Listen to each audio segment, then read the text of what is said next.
para acercarte al arte no existe impedimento alguno. Realmente lo que se necesita es sensibilidad. Les presento a continuación la labor de una asociación que reconoce la gran sensibilidad de las personas que viven con síndrome de Down y que además los impulsa a lograr su independencia. En la Ciudad de México existen poco más de 500,000 personas con alguna discapacidad. De estas, 55,000 padecen síndrome de Down.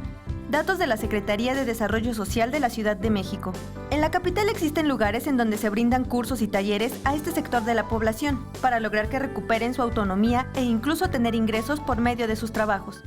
Cada uno de ellos tiene el objetivo fundamental de formar personas independientes y que vayan resolviendo situaciones de la vida cotidiana, ¿no? Porque muchas veces el hecho de que una persona tenga síndrome de Down a la familia les cambia el panorama y lo van limitando. En este lugar hay personas de 17 hasta 56 años, quienes vienen de lunes a viernes a las 9 de la mañana para comenzar con sus actividades.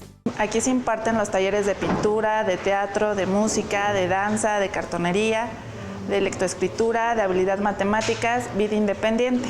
En el taller de vida independiente enseñan a las personas con capacidades diferentes a realizar sus compras, manejar dinero y convivir con las personas por medio de la actividad de ir al mercado, en donde un grupo de 6 niños que cambian diariamente, acompañados por las maestras, van al mercado y hacen las compras para la comida de ese día. Ellos se encargan de pedir y pagar todo. Después de tener lo necesario, regresan al centro en donde lavan y cortan los ingredientes para sentarse a comer. Las actividades terminan a las 14:30 horas, después de haber aprendido y convivido con sus compañeros. Si necesita más información sobre el lugar, puede llamar al 5540-079450 o acudir directamente al lugar. Con imágenes de Joel Arias, Mariana Sánchez, 21 Noticias.